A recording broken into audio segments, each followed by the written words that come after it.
నమస్తే. సీఎం రేవంత్ రెడ్డి నిన్న బసవేశ్వర జయంతికి పోయిండు. రవీంద్ర భారతిలో అయింది. ఆ బసవేశ్వర జయంతికి పోయిండు. మామూలుగా మనం ఏదన్నా ప్రోగ్రామ్కి పోయినామనుకో దేని మీద మాట్లాడతాం? ఆ ప్రోగ్రామ్ మీద మాట్లాడతాం. అక్కడ జరుగుతున్నది ఏంది, ఏం చేసినాం. ఇప్పుడు గతంలో చాలా ఏండ్ల నుంచి అధికారంలో ఉంటేనైతే వాళ్ళకు ఆ కమ్యూనిటీ వాళ్ళకు మేము ఏం చేసినాము ఏంది అనేది చెప్తారు, లేకపోతే తర్వాత ఏం చేస్తాము అనేది అట్లేమన్నా చెప్తారు, లేకపోతే ఇంకేమన్నా మంచి ముచ్చట్లు చెప్తారు ఏదన్నా ప్రోగ్రామ్కి పోతే. కానీ ఏ ప్రోగ్రామ్కి పోయినా ఏడికి పోయినా అది బసవేశ్వర జయంతి. దాని తర్వాత అక్కడనే 10th రిజల్ట్స్ కూడా ఇచ్చిర్రు. 10th రిజల్ట్స్లలో కూడా చిన్న పిల్లలను ముందు పెట్టుకొని మన సీఎం మాట్లాడే భాష, మన సీఎం మాట్లాడే పద్ధతి ఎట్లుంటుంది అనేది ఫస్ట్ ఒక వీడియో చూపిస్తా, దాని తర్వాత ఇంకో వీడియో కూడా చూపిస్తా, దాని తర్వాత మాట్లాడుకుందాం. ఫస్ట్ దీంట్లో ఏం కనిపించిందంటే మెయిన్గా సీఎం రేవంత్ రెడ్డికి ఫ్రస్ట్రేషన్ అయితే ఒకటి చాలా స్పష్టంగా కనిపించింది.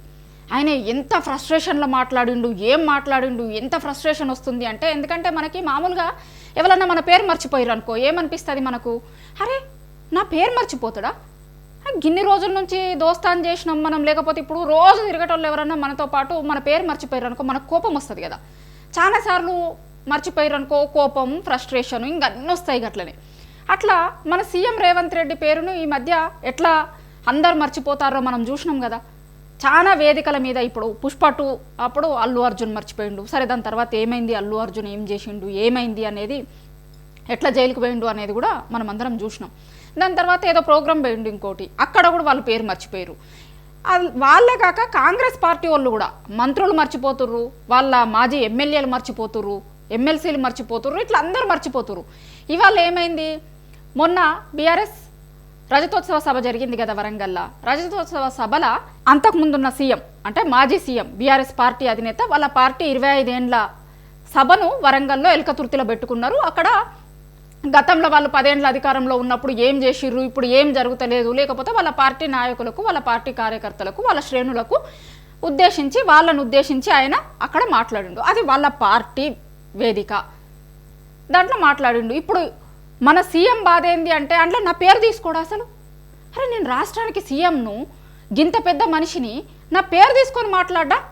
ఈ ఫ్రస్ట్రేషన్ నిన్న ఆయన మాట్లాడిన దాంట్లో చాలా స్పష్టంగా కనిపించింది. ఎందుకంటే 3 రోజుల నుంచి ఆయన ఎక్కడ మాట్లాడాలి, నేను ఏ బహిరంగ సభల దగ్గర ఎక్కడ టైం వస్తుంది, ఏ వేదిక మీద మాట్లాడాలని 3 రోజుల నుంచి చూస్తున్నట్టున్నాడు. ఎందుకంటే 27వ తేదీ అయింది ఈ సభ, బీఆర్ఎస్ సభ 27వ తేదీ అయింది. ఆ రోజు మాట్లాడిన దాని మీద చూసి నిన్నెంత 30 తారీఖు ఎక్కడ మాట్లాడాలి, ఏం చెయ్యాలి అనేది చూసి కనీసం మనం ఎక్కడ మాట్లాడుతున్నాం, ఏం మాట్లాడుతున్నాం, 10th క్లాస్ రిజల్ట్స్ ఇచ్చిన దగ్గర పిల్లల ముందు మన ముందు ఎవరున్నారు, ఏం మాట్లాడవచ్చు, అసలు ఈ వేదికలు రాజకీయాలు మాట్లాడడానికి కరెక్ట్ అయినాయా కాదా ఏం ఆలోచించలే. ఎందుకంటే ఒక దిక్కేమో వాళ్ళ పార్టీ నాయకులు మర్చిపోతున్నారు, సెలబ్రిటీలు మర్చిపోతున్నారు ఆయన పేరును. ఇప్పుడేమో ఒక సభల, అంత పెద్ద సభల కేసీఆర్ లాంటి వ్యక్తి నా పేరు తీసుకోడా, నా పేరు తీసుకోలే అనే ఫ్రస్ట్రేషన్ కనిపించింది. సరే దాన్ని ఆయన కవరింగ్ చేసుకున్నాడు. కవరింగ్ కూడా ఎట్లా చేసుకున్నాడో చూడుర్రి.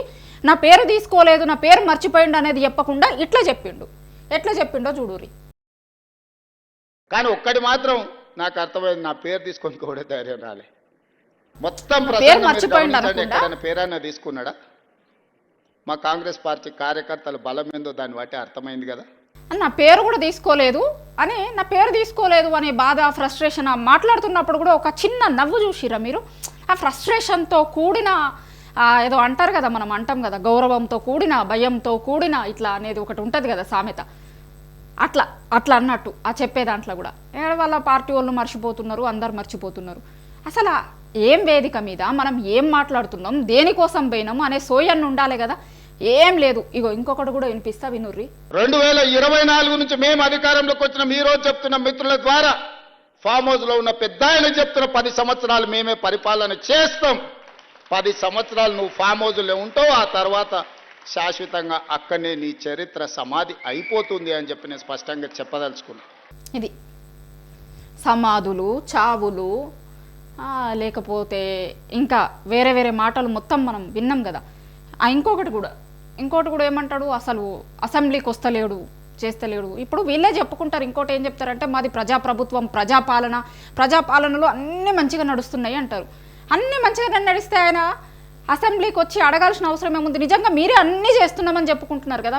మీరు అన్నీ చేస్తున్నప్పుడు ఆయన అసెంబ్లీకి వచ్చి ఎందుకు అడగాలి? ఇంకోటి, అసెంబ్లీకి ఎందుకు రావాలి, ఎందుకు రావద్దు అనేది వాళ్ళ నిర్ణయం. ఇప్పుడు మనం పక్క రాష్ట్రం చూసినాం. అంతకుముందు చంద్రబాబు నాయుడు అసెంబ్లీలో శపథం చేసి బయటకు పోయిండు, రాలే ఆ సెషన్, ఆ సమావేశాలు దేనికి కూడా రాలేదు. అంతకుముందు మనం తమిళనాడు జయలలిత గురించి కూడా వినుంటాం, చాలా మంది చదువుకొని కూడా ఉంటారు. సభ నుంచి వాకౌట్ చేసి నేను సీఎంగానే మళ్ళీ ఈ సభలో అడుగు పెడతా అని వాకౌట్ చేసి వెళ్ళిపోయింది. ఆమె కూడా రాలే. దానికి ఇప్పుడు ఎవరు సభకి రావాలి, ఎందుకు వస్తలేరు, ఎవరిష్టం వాళ్ళది. మీకు ప్రతిపక్షం హోదా ఎందుకు అంటాడు. అసలు దేనికి ఒక్కదానికి ఇంకో దానికి అసలు పొంతననే ఉండదు. పొంతన లేని మాటలన్నీ మాట్లాడతారు. కేవలం రాజకీయాల కోసం, అడ్డగోలుగా మాట్లాడు కోసం, ఏది పడితే అది మాట్లాడు కోసం. ఇప్పుడు అడ్డగోలుగా మాట్లాడు కాదు, ఏది పడితే అది మాట్లాడు. మళ్ళా ఇంకోటి ఏమంటాడు, మేము అసలు ఏం పథకాలు ఆపినాం. ఆ రోజు సభలో మీరు చాలా వాటి గురించి మాట్లాడిరు కదా, పథకాల గురించి ఇంకొకటి మాట్లాడిరు. అసలు మేము ఏం ఆపినాము అని అంటాడు. అసలు మీరు ఏమి ఇస్తున్నారు, మేము ఏం ఆపినాము అని అడిగే ముందు మేము ఏమి ఇస్తున్నాము అనేది కూడా మీరు ప్రశ్నించుకోవాలి కదా. అది ప్రశ్నించుకుంటే, మిమ్మల్ని మీరు ప్రశ్నించుకుంటే మంచిగా ఉంటుండే. మేము ఏం ఆపినాము అని అడిగే ముందు మేము ఏమి ఇస్తున్నాము అనేది కూడా ఒక్కసారి గుర్తు చేసుకోరు. మీరు ఏమి ఇస్తున్నారు? మీరు 6 గ్యారంటీలు అన్నారు, ఇస్తున్నారా? 420 హామీలు అన్నారు, ఇస్తున్నారా? రైతు భరోసా ఏది, రుణమాఫీ ఏది, ఇంకా గిట్లా చెప్పుకుంటూ పోతే అసలు నిరుద్యోగులకి జాబ్ క్యాలెండర్ అన్నారు, ఇచ్చిర్రా? జాబ్ క్యాలెండర్లో మీరు రిలీజ్ చేసిన డేట్లలో ఇప్పటి వరకు జాబ్లు వేసిర్రా? ఏం చేసిర్రు? మీరు ఏం చెయ్యలేదు మేము అని అడిగే ముందు మీరు ఏం చేసిర్రు అనేది కూడా ఒకసారి గుర్తు చేసుకోవాలి. మేము ఏం ఆపినాం, ఏం పథకాలు ఆగలేదు అంటున్నారు. ఆ రోజు సభలో వాళ్ళు అంతకుముందు అధికారంలో ఉన్నప్పుడు ఏమేం చేసినాము, ఇప్పుడు ఏం వస్తలేవు అనేది చెప్పారు. ఏం పథకాలు ఆగినాయి, అసలు ఏం తెలియనట్టు, జనాలన్నీ మర్చిపోయినట్టు. జనాలు ఏం మర్చిపోరు, జనాలకు అంతా గుర్తుంటుంది. కావాల్సిన టైంలో కావాల్సినట్టుగా రిజల్ట్ చూపిస్తారు. అసలు మేము ఏం ఆపినాము, ఏం చేసినాము అంటున్నారు. దళిత బంధు వస్తుందా? దళిత బంధు ఇస్తున్నారా మీరు? గతంలో ఉన్నాయి, అసలు ఏం ఆపినాం మేము అని అంటున్నారు. దళిత బంధు ఏది? దళిత బంధు వస్తుందా? కేసీఆర్ కిట్ ఏది? కేసీఆర్ కిట్ ఉందా అసలు?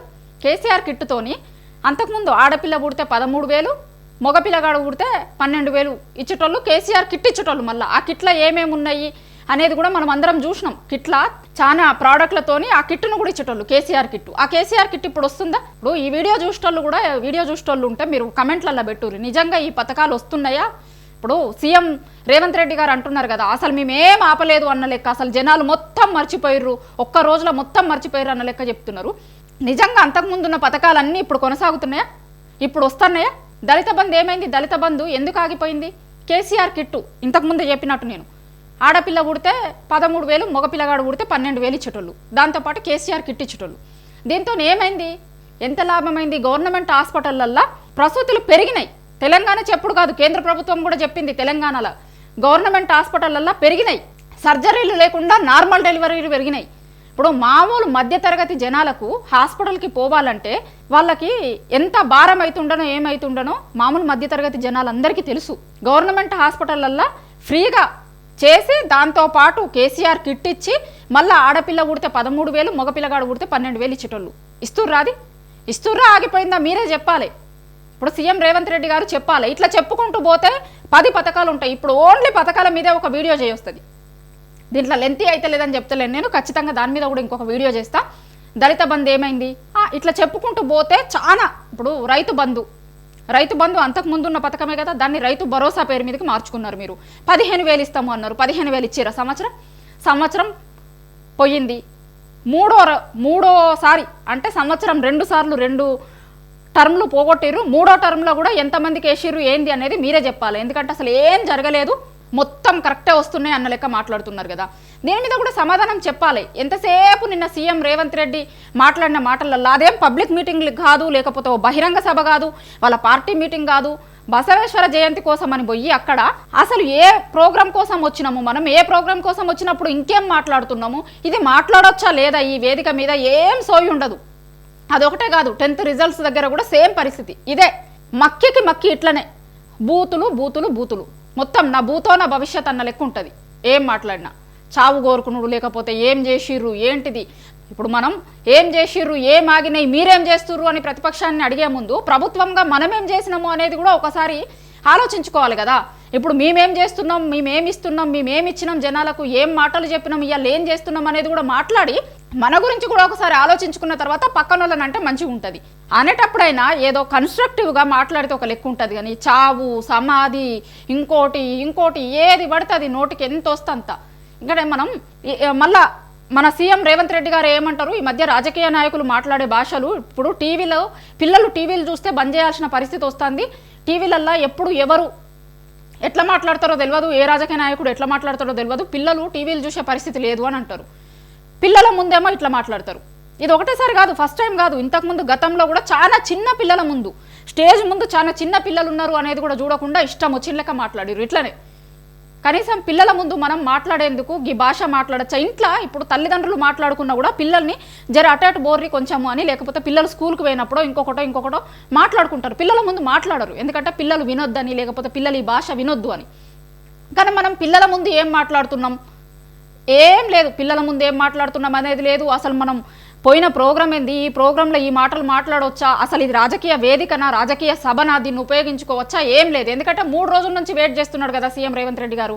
3 రోజుల నుంచి నా పేరు ఎట్లా మాట్లాడలే, ఎక్కడ ఏ వేదిక మీదకి పోయి ఎట్లా మాట్లాడాలి, అక్కడ ఎట్లా మాట్లాడాలి, తొందరగా మాట్లాడితే అయిపోతుండే నేను అన్న లెక్క వెయిట్ చేస్తుండు. ఆ అవకాశం ఇక్కడ వచ్చింది. దాని మీద పోయిన ప్రోగ్రాం మీద కంటే ఎక్కువ, ఇప్పుడు అసలు కంటే కొసరెక్కువ అంటారు కదా, గట్లా పోయిన ప్రోగ్రాం మీద మాట్లాడి విడిచిపెట్టి మొత్తం కేసీఆర్ ఇట్లన్నాడు, కేసీఆర్ అట్లన్నాడు, కేసీఆర్ ఇది అది మొత్తం. ఇప్పుడు అంత పెద్ద వేదికల అన్ని లక్షల మంది ముందు కేసీఆర్ రేవంత్ రెడ్డి పేరు ఒక్కసారి కూడా తీసుకోలేదు. కానీ నిన్న ఏదో వేరే ప్రోగ్రాంకి పోయి ఈడ మాత్రం మొత్తం కేసీఆర్ నామస్మరణ, కేసీఆర్ జపమే చేసిండు. ఈయన నా పేరు ఒక్కసారి కూడా తీసుకోలేదు, ఆయననేమో అక్కడ ఒక్కసారి కూడా పేరు తీసుకోలేదు. కానీ ఈయన మాత్రం 10-20 సార్లు తీసుకొని ఉంటాడు. 10-20 సార్లు తీసుకొని దాన్ని మొత్తం దేనికి ఉపయోగించుకున్నాడు? ఫ్రస్ట్రేషన్. ఏం లేదు, కేవలం ఫ్రస్ట్రేషన్. నా పేరు, నేను సీఎంని, నా పేరు ఎట్లా తీసుకోడు, ఏం చెయ్యడు, ఏంది. ఇప్పుడు ఆయన పేరు తీసుకోవాలా లేదా అనేది ఆయన ఇష్టం. ఆయన పేరు తీసుకోలేదు అనేది కూడా ఈయనకే కష్టమవుతుంది. నిజంగా మనం మంచి పనులు చేస్తే, పెద్ద పనులు చేస్తే, గొప్పగా పనులు చేస్తే ఖచ్చితంగా పేరు తీసుకుంటారు. ఎందుకంటే ఆ రోజు జరిగిన సభలో ఆయన వైఎస్ రాజశేఖర రెడ్డి పేరు కూడా తీసిండు. ఇప్పుడు మేము గతంలో జరిగిన పథకాలను మా గవర్నమెంట్ వచ్చిన తర్వాత కంటిన్యూ చేసినాం. ఆరోగ్యశ్రీ లాంటి పథకాన్ని అంతకుముందు కాంగ్రెస్ గవర్నమెంట్ ఉన్నప్పుడు రాజశేఖర రెడ్డి అమలు చేస్తే మేము గవర్నమెంట్లోకి వచ్చిన తర్వాత అడిగినా అది మంచిగానే ఉంది ఆ పథకం అంటే, అధికారులు మంచిగా ఉంది అని చెప్తే మేము దాన్ని ఆపలేదు, ఎక్కడ దాన్ని కంటిన్యూ చేసినాం. ఎందుకంటే జనాలకు మంచి చేసే పథకం ఏది ఉన్నా సరే దాన్ని కంటిన్యూ చెయ్యర్రి అని చెప్పినా నేను, కంటిన్యూ చేసినాము అని అన్నాడు. అదే రాజశేఖర రెడ్డి పేరు కూడా తీసుకున్నాడు, కానీ నా పేరు తీసుకోలే. నా పేరు ఎట్లా తీసుకోడు? అంతకుముందు మాజీ ముఖ్యమంత్రుల పేర్లు కూడా తీసుకున్నారు, కానీ ఇప్పుడున్న ముఖ్యమంత్రిని నా పేరు ఎట్లా తీసుకోడు అనే ఫ్రస్ట్రేషన్ మొత్తం. ఆయన మీటింగ్ మొత్తం కూడా నిన్న ఏం కనిపించింది, ఏం వినిపించింది అంటే రేవంత్ రెడ్డి ఫేస్లో కోపం, అసహనం, ఫ్రస్ట్రేషన్ తప్ప ఇంకేం కనిపించలే. మనం పెద్దోళ్ళుగా వ్యవహరిస్తే, పెద్ద పనులు చేస్తే అవతలే మన పేర్లు తీసుకుంటారు. మనం అడిగి లేకపోతే ఎందుకు తీసుకోలేదు అని ఇంత ఈ వేదికల మీద గొంతులు దించుకోవాల్సిన అవసరం ఉండదు కదా. మనం మంచి పనులు చేస్తే డెఫినెట్గా వేరే వాళ్ళు తీసుకుంటారు. తీసుకోవాల్సిన అవసరము, చెప్పాల్సిన అవసరం వాళ్ళకి మనం కల్పించాలి. కానీ గిట్లాంటి మాటలు మాట్లాడితే, గిట్లాంటి చేష్టలు చేస్తే తీసుకోరు ఎవరు. ఇప్పుడు జనం ఎందుకు మర్చిపోతున్నారు ఏంది అంటే, మనం ఏం గొప్ప పనులు చేయలేదు కాబట్టి మీ పేరు మర్చిపోతున్నారేమో. మరి ఒకసారి ఆలోచించుకోర్రి. అంతకుముందు చేసిన సీఎం కేసీఆర్ పేరు అంటే అంతకుముందు ఉన్న సీఎం, మాజీ సీఎం. ఇప్పుడు మన సీఎం ఎవరు అని ఎక్కడ మైకి పెట్టి అడిగినా కూడా చాలా మంది కేసీఆర్ అని చెప్తున్నారు. ఎందుకు? మీరు మంచి పనులు చేస్తే, మీరు మంచిగా చేస్తే ఇప్పుడున్న సీఎం రేవంత్ రెడ్డి అని గుర్తుంటుండే. జనాలకు గుర్తులేదు, సెలబ్రిటీలకు, నాయకులకు ఎవరికి గుర్తులేనట్టుగా మీరే చేసుకుంటున్నారు కదా. దీనికి పెట్టే టైము, ఇట్లా రాజకీయ విమర్శలు చేసేదానికి ఉన్న టైము, లేకపోతే ఇంకొక మాటలు మాట్లాడడానికి ఉన్న టైము, ఫ్రస్ట్రేషన్ చూపించడానికి ఉన్న టైము, మీరు ఇస్తాము, మీరు చేస్తారు అని చెప్పిన పనులు, పథకాలు అమలు చేయడంలో పెడితే మంచిగా ఉంటుంది అని తెలంగాణ ప్రజలు అనుకుంటున్నారు. మేం కాదు, తెలంగాణ ప్రజలు, తెలంగాణ జనం కోరుకుంటున్నారు. దీనికి పెట్టే టైం ఏదో దాని మీద పెడితే మాకు మంచి జరుగుతుంది కదా, మాకు ఇస్తామన్న పథకాలు అందుతాయి కదా. గిట్లా మాటలు మాట్లాడే వాటి మీద పెట్టిన టైము, ఇంకొక దాని మీద పెట్టిన టైము, మాకు ఇస్తాము అన్న పథకాల మీద పెట్టుర్రి అని ఇవాళ తెలంగాణ జనం అడుగుతున్నారు.